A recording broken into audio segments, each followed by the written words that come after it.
নমস্কার বন্ধুরা, চলে এলাম আমি অনেকদিন পর আরেকটি গুরুত্বপূর্ণ টপিক নিয়ে আলোচনা করতে।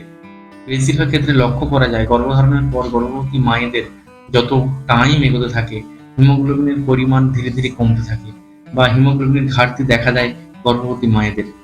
তখন তারা খুঁজে পায় না কি এমন খাবার রয়েছে যেই খাবারগুলি খাওয়ার ফলে বাচ্চার কোনো ক্ষতি হবে না এবং শরীরে হিমোগ্লোবিনের মাত্রা বেড়ে যাবে। এই সমস্ত কিছু আজকে আলোচনা করব আমি আমার এই ভিডিওর মাধ্যমে। আপনি যদি আমার চ্যানেলে নতুন হয়ে থাকেন তাহলে চ্যানেলটিকে অবশ্যই সাবস্ক্রাইব করে পাশে থাকা বেল আইকন অন করে রাখবেন, যাতে নতুন ভিডিও আসার সঙ্গে সঙ্গে আপনি সেটা দেখতে পান। আর যদি এই ভিডিওটি সম্পূর্ণ না দেখে স্কিপ করে চলে যান তাহলে আপনি অনেক কিছু ইনফরমেশন আপনি না দেখেই চলে যাবেন। এই জন্য আপনাকে পুরো ভিডিওটি না টেনেই দেখতে হবে। গর্ভধারণের পর গর্ভবতী মায়েদের হিমোগ্লোবিনের ঘাটতি দেখা দেয়, আমরা সেটা সবাই জানি, কিন্তু আমরা এটা জানি না এমন বেশ কিছু খাবার রয়েছে এই খাবারগুলি খাওয়ার ফলে হিমোগ্লোবিনের মাত্রা কিন্তু দ্রুত গতিতে বেড়ে যায়। এমনকি গর্ভের মধ্যে বেড়ে ওঠা যে বেবি রয়েছে সেই বেবির বিকাশে সাহায্য করে এই খাবারগুলি। এই জন্য এই খাবারগুলি আপনাদেরকে প্রতিদিন আপনাদেরকে রাখতে হবে খাবারের চাটে। নাম্বার 1, ফুলকা শাক, আমরা যাকে গ্রামীণ ভাষায় বলে থাকি কাঁটা হিংচে। গর্ভবতী মায়েরা যদি প্রতিদিন তাদের খাবারের তালিকার মধ্যে এই ফুলকা শাক বা কাঁটা হিংচে রাখতে পারে তাহলে শরীরের মধ্যে নানা প্রকারের চেঞ্জেস লক্ষ্য করতে থাকবেন তারা। কারণ এই ফুলকা শাক খাওয়ার ফলে শরীরের মধ্যে হিমোগ্লোবিনের মাত্রাকে কখনোই কমতে দেয় না। এই ফুলকা শাক শুধুমাত্র হিমোগ্লোবিনের মাত্রাকে বাড়ায় না, এই ফুলকা শাক এর আরো নানা প্রকারের কাজ রয়েছে। তার মধ্যে আরো যেই সব কাজগুলি করে থাকে গর্ভধারণের পর গর্ভবতী মায়েরা সুস্থ স্বাভাবিক মানুষের থেকে একটু দুর্বল হয়ে থাকে বা একটু দুর্বল হয়ে পড়ে। আর এই ফুলকা শাক যদি প্রতিদিন খেতে পারে সেই দুর্বল ভাব থাকবে না। এমনকি বাচ্চার যে বেড়ে উঠছে সেই বাচ্চা বেড়ে ওঠার সঙ্গে সঙ্গে বাচ্চার বিকাশ ও গর্ভবতী মাকে সুস্থ রাখতে সাহায্য করে এই ফুলকা শাক। সেই জন্য অবশ্যই ফুলকা শাককে আপনি প্রতিদিন খাবারের তালিকায় রাখতে পারেন। নাম্বার 2, বেদানা বা ডালিম। আমরা সকলেই জানি যে বেদানা বা ডালিম খেলে আমাদের শরীরে রক্ত হয়, কিন্তু আমরা এটা জানি না যে বেদানা বা ডালিম কখন খেতে হয় বা সপ্তাহে কত দিন খেতে হয়।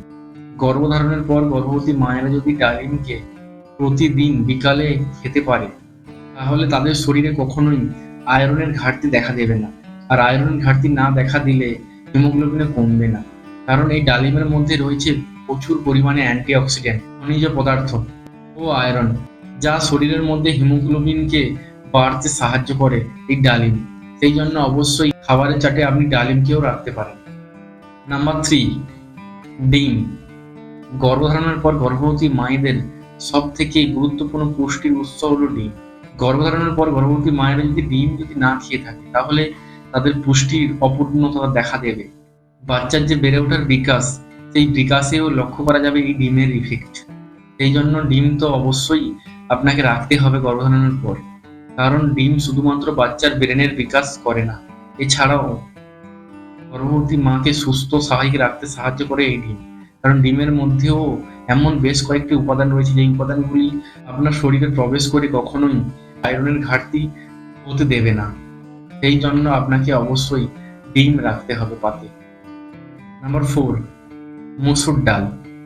এই মসুর ডালের মধ্যে এমন বেশ কয়েকটি উপাদান রয়েছে যেই উপাদানগুলি হলো ফোলেট, খনিজ পদার্থ, ফাইবার ও অ্যান্টিঅক্সিডেন্ট, যেই উপাদানগুলি আমাদের শরীরের যে হিমোগ্লোবিন এই হিমোগ্লোবিন তৈরিতে গুরুত্বপূর্ণ ভূমিকা পালন করে থাকে। গর্ভধারণের পর আপনারা যদি আপনাদের খাবারের তালিকায় আপনি মসুর ডাল রাখতে পারেন তাহলে আপনাদের খুব উপকার হবে, কারণ হিমোগ্লোবিনের ঘাটতি কখনোই দেখা দেবেন না। এই জন্য অবশ্যই গর্ভবতী মায়েদেরকে সচেতন হতে হবে এই খাবারগুলি সম্পর্কে। এই খাবারগুলি গর্ভধারণের পরই খেতে হবে, কারণ না হলে হিমোগ্লোবিনের মাত্রা কমে গেলে শরীরে নানা প্রকারের সমস্যার সম্মুখীন হতে হবে, এমনকি বাচ্চারও ইফেক্ট পড়বে। আরো অনেক প্রকারের খাবারগুলি রয়েছে, সেই খাবারগুলি আমি লিস্ট আকারে বলে দিচ্ছি। গর্ভধারণের পর যেই শাকগুলি খুবই ইম্পর্টেন্ট বা খুবই গুরুত্বপূর্ণ হয়ে দাঁড়ায়, যেমন ফুলকা শাক, মেথি শাক, পালং শাক এবং কলমি শাক। গর্ভধারণের পর এই খাবারগুলি গুরুত্বপূর্ণ হয়ে দাঁড়ায়। আপনি যদি আমিষ খেতে পারেন, আপনি মাছ মাংস খেতে পারেন, মাছ মাংসেও উপকার রয়েছে হিমোগ্লোবিন বাড়ানোর জন্য। এছাড়াও বীজ জাতীয় যেই খাবারগুলি আপনি আপনার খাবারের তালিকায় রাখবেন, রাতে ভিজিয়ে রাখবেন এবং সকালে উঠে এই বীজগুলি আপনি খেতে পারেন। কাজু বাদাম, কাঠবাদাম, বাদাম, এই বাদাম জাতীয় খাবারগুলো যদি আপনি খেতে পারেন তাহলে শরীরে হিমোগ্লোবিনের ঘাটতি দেখা দেবে না। সেই জন্য আপনাকে অবশ্যই এই খাবারগুলি মেনটেন করতে হবে গর্ভধারণের পর পর।